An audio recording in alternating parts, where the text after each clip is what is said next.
Hey friends, who's hungry? Muscadines are a variety of grape native to the southern United States. And just like grapes, they make really delicious jelly. Let me teach you how. First, rinse 5 pounds of whole muscadines under cool water to remove any dirt. Transfer the fruit to a large stock pot and cover them with water. Bring the water to a boil, then simmer for 25 minutes until the skins start to split and the fruit is soft. Mash the cooked fruit with a potato masher, then strain the muscadine juice through a mesh sieve or colander lined with cheesecloth. Discard the muscadine solids and return the juice to the pot. Add 1 box of pectin or 6 tablespoons of bulk pectin and bring the juice to a hard rolling boil.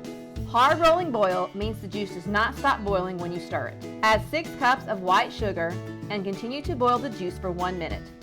While the jelly is still hot, transfer it to glass mason jars, then top with a lid. The jelly may seem runny at first, but it could take up to 48 hours for it to gel completely. Store the jelly in the refrigerator for up to 3 months or preserve it using the water bath canning method. Follow me for more jam and jelly recipes.